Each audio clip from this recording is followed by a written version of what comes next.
Wheel chair ছাড়া করতেন না চলাফেরা, দেখতেন না একটি চোখেও, অথচ ইসরায়েলের জন্য ছিলেন মূর্তিমান আতঙ্ক। তিনি হামাসের সামরিক শাখা কাশেম ব্রিগেডের প্রধান মোহাম্মদ দেইফ।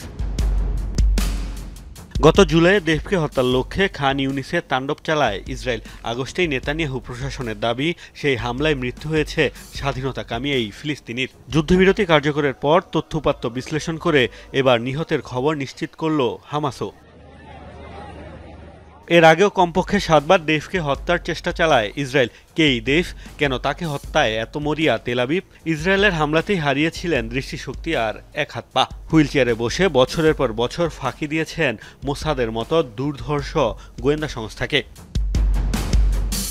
ফিলিস্তিনিদের কাছে ব্যাপক জনপ্রিয় দেইফ, কয়েক দশক ছিলেন লোকচক্ষুর আড়ালে। হামাসের অন্যান্য শীর্ষ নেতারা বিভিন্ন দেশ থেকে দল পরিচালনা করলেও দেইফ থাকতেন গাজাতেই।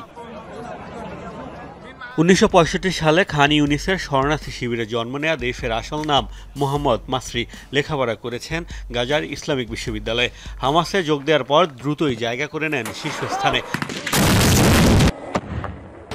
কাশেম ব্রিগেডের প্রধান হয়েই জোর দেন মাটির নিচে টানেল স্থাপনে। এছাড়া গড়ে তোলেন বোমা তৈরির বিশেষজ্ঞ দল। ১৯৮৯ সালে ইসরায়েলিদের কাছে গ্রেফতার হওয়ার পর ১৬ মাস আটক ছিলেন। তার বিরুদ্ধে রয়েছে বহু ইসরায়েলিকে হত্যার অভিযোগ।